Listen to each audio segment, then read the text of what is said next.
Assalamualaikum warahmatullahi wabarakatuh. Nama saya Akbar Adriansyah. Di sini saya akan mempresentasikan tentang The Media Effect. How the news influence politics and government.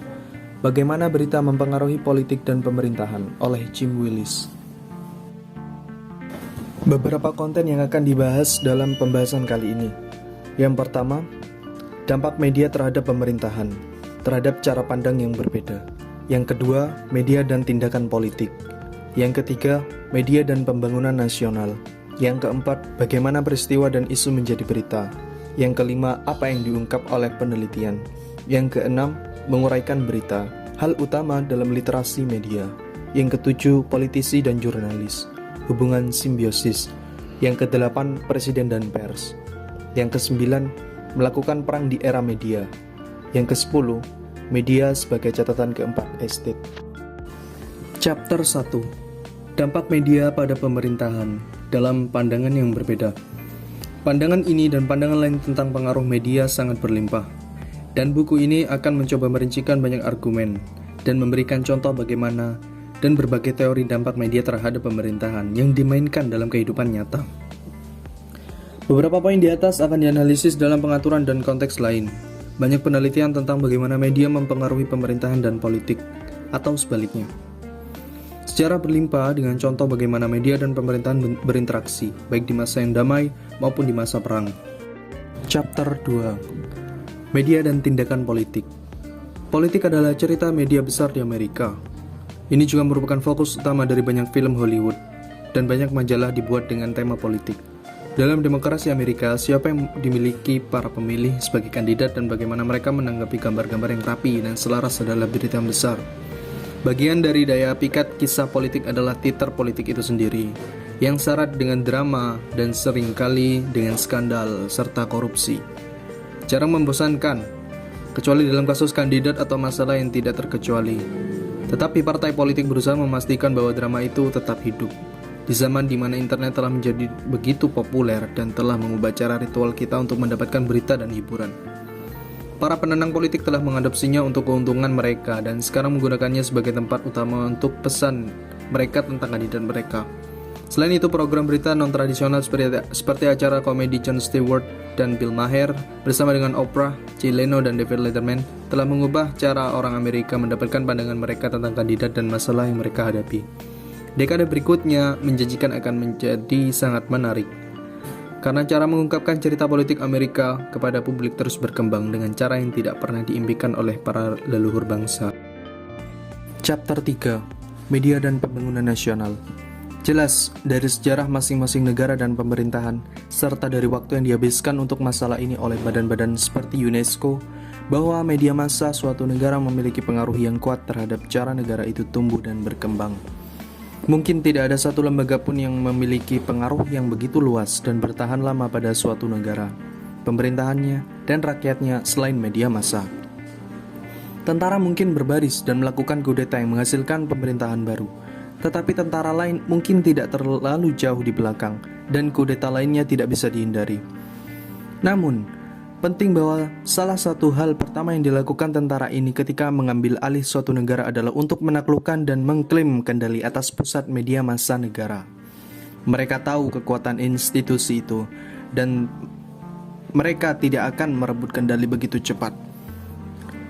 Kebijakan ini tidak hanya diikuti oleh Bala Tentara Dunia Ketiga, tetapi juga Bala Tentara negara-negara maju. Pasukan Amerika menerapkan kebijakan tersebut ketika mereka melancarkan serangan pertama mereka ke Baghdad, Irak pada tahun 1991, menargetkan menara distribusi siaran utama kota dan menguranginya menjadi tumpukan baja yang dipelintir. Sejarah menunjukkan validitas persamaan ini. Kebebasan suatu negara akan berkembang hanya sejauh kebebasan persnya berkembang, dan sebaliknya. Chapter 4. Bagaimana peristiwa dan isu menjadi berita. Seperti yang telah ditunjukkan sebelumnya, peristiwa, isu, dan orang yang menjadi berita dalam berbagai cara. Beberapa di antaranya ditentukan oleh media berita, dan beberapa ditampilkan di media berita baik secara spontan atau sebagai bagian dari kampanye informasi atau disinformasi yang direncanakan. Metode terakhir ini terutama benar ketika waktu pemilihan semakin dekat. Namun, banyak berita biasa-biasa saja dinilai oleh ukuran kelayakan berita tradisional atau non-tradisional, dan penilaian tersebut dibuat setiap hari oleh reporter dan editor. Dalam siaran berita televisi atau surat kabar manapun, hanya ada begitu banyak lubang berita, dan kriteria nilai berita ini menjadi penting untuk menilai apa yang termasuk sebagai berita dan apa yang pergi kemana. Selain itu, berbagai jenis sosialisasi yang dilakukan oleh seorang jurnalis akan dari waktu ke waktu akan mempengaruhi idenya tentang jenis peristiwa, isu, dan lain-lain. Chapter 5. Apa yang diungkap oleh penelitian? Agar sikap publik berubah, ada dua faktor yang tampaknya penting. Yang pertama, sifat penggambaran media, dan yang kedua, frekuensi perhatian media terhadap isu di masa lalu. Ketika media menggambarkan suatu masalah dengan cara yang tidak ambigu, dengan bukti yang dramatis, meyakinkan dan jelas, sikap publik akan cenderung berubah. Singkatnya, kepentingan aktual atau keseriusan suatu masalah mungkin kurang signifikan untuk mempengaruhi sikap publik daripada realitas yang dimediasi. Faktor kedua adalah sifat dari masalah yang ditangani media. Isu-isu tertentu mendapat perlakuan yang cukup konsisten oleh jurnalis. Cerita investigasi tentang masalah yang berulang memiliki potensi dampak yang lebih rendah. Kami menyarankan bahwa laporan investigasi media berita dengan kemampuan maksimum untuk menghasilkan perubahan sikap adalah yang melibatkan presentasi yang tidak ambigu dari masalah yang tidak berulang. Chapter 6. Menguraikan berita. Hal utama dalam literasi media. Ada beberapa hal yang dapat dicari konsumen berita dalam mengevaluasi berita dan berita utama, baik di media cetak maupun di udara. Salah satu petunjuk itu adalah jurnalis itu sendiri. Semakin memahami motivasi dan tantangan jurnalis, semakin pembaca atau pemirsa dapat memahami cerita yang mereka hasilkan. Kadang-kadang, faktor penentu bagaimana berita disajikan berasal dari apakah itu terjadi di pasar media yang lebih besar atau lebih kecil. Kadang-kadang, berita dinilai berbeda di setiap jenis pasar. Karena media yang lebih kecil cenderung lebih mempertimbangkan masalah sepekan terhadap pembacanya daripada media metro. Selain itu, masalah dan ketakutan pembaca atau pemirsa di pasar metro berbeda dari pasar pedesaan. Struktur cerita yang digunakan juga bisa menjadi petunjuk tentang maksud dan sifat cerita. Cerita yang diceritakan dalam piramida terbalik menyampaikan suatu kesan. Cerita yang dilakukan dalam narasi menyampaikan hal lain. Konsumen berita juga harus menilai apakah mereka berfokus pada akurasi faktual atau akurasi kontekstual saat mereka mengkritik berita. Dan akhirnya, konsumen harus memahami berbagai jenis bahasa yang tersedia bagi reporter, laporan, kesimpulan, dan penilaian. Formulir pertama cenderung kering atau sering memberi jalan untuk kesimpulan, sedangkan penilaian harus disediakan untuk halaman editorial. Chapter 7. Politisi dan jurnalis, hubungan simbiosis. Dalam politik, pengenalan nama mungkin diperhitungkan lebih dari elemen tunggal lainnya dalam kampanye pemilihan. Oleh karena itu, politisi berusaha keras untuk mendapatkan pengakuan itu dengan publik, dan mereka tahu bahwa mereka harus melalui media untuk mendapatkannya. Itu berarti mereka harus menyukai jurnalis, membuat citra unik tentang diri mereka sendiri yang memiliki peluang untuk menonjol di antara kompetisi dan menggelar acara unik untuk menarik liputan media. Namun semakin sulit untuk menjadi unik di era peliputan media yang jenuh, di mana publik tampaknya telah mendengar dan melihat hampir semua hal. Tarian antara politisi dan jurnalis tidak sepihak. Seperti wartawan membutuhkan politisi juga. Bagi seorang jurnalis politik, penting bagi dia untuk mewakili hubungan yang baik dengan politisi dan pejabat, dan bahwa orang-orang ini memberikan mereka cerita yang bagus dan berguna secara teratur. Jadi, hubungan simbiosis antara pers dan politisi tetap hidup. Terlepas dari kenyataan bahwa salah satu peran utama jurnalis adalah menjadi pengawas yang merugikan pemerintahan dan para pemimpinnya, ini menempatkan jurnalis dan politisi dalam posisi yang tegang. Chapter 8. Presiden dan pers. Setiap presiden memperlakukan pers dengan agak berbeda, dan setiap presiden memiliki cara yang berbeda-beda untuk berkomunikasi dengan media berita dan dengan publik pada umumnya. Salah satu metode utama yang digunakan semua presiden adalah konferensi pers.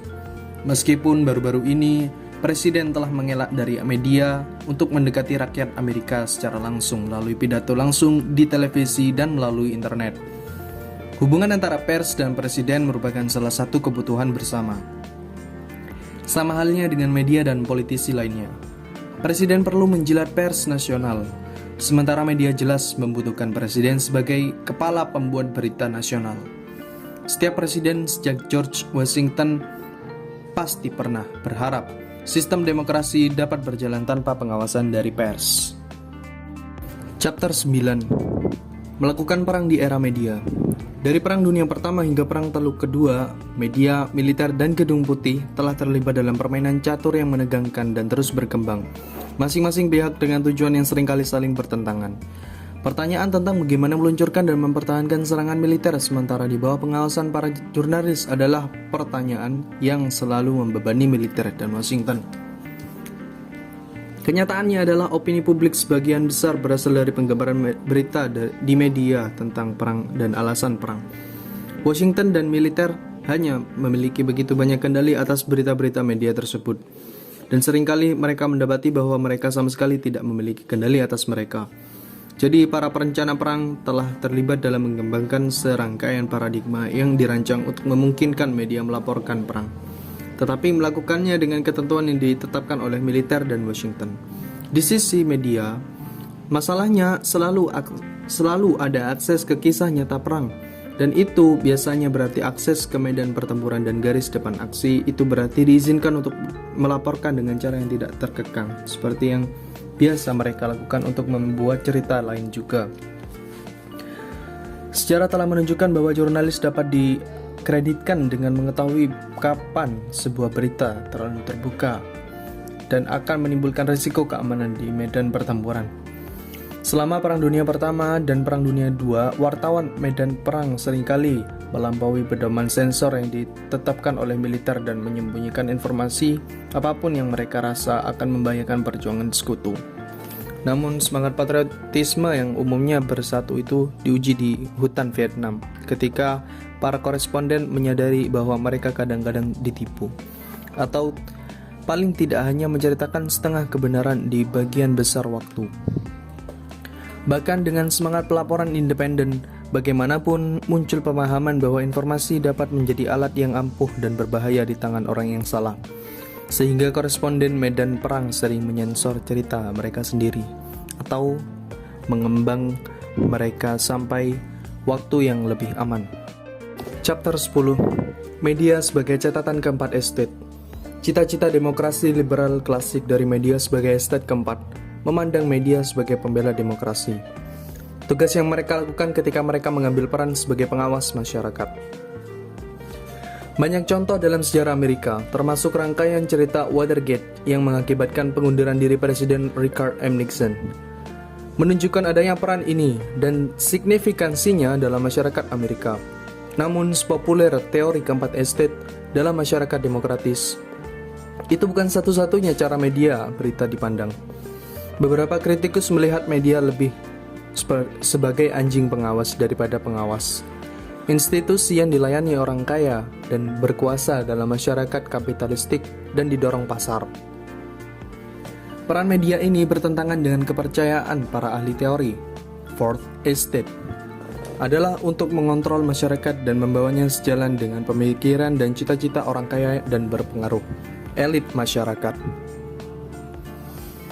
Realitasnya, produk media berita harian adalah bahwa institusi jurnalistik tidak berada dalam setting yang absolut kebebasan. Kontrol muncul pada saat-saat seperti efek mengerikan dari gugatan dan realitas ekonomi dalam melayani pasar yang dapat mengikat pengawas, penghambat pergerakannya di arena pelaporan investigasi. Terakhir, penelitian teori pasar menunjukkan bahwa kekuatan pasar tidak selalu menghasilkan produk media yang lebih baik. Sebagaimana kekuatan tersebut mungkin terjadi pada jenis produk dan layanan lain. Baik, sekian presentasi dari saya tentang The Media Effect. Saya mohon maaf apabila dalam menyampaikan masih terdapat salah kata ataupun terbata-bata dalam menyampaikannya. Saya akhiri, wassalamualaikum warahmatullahi wabarakatuh.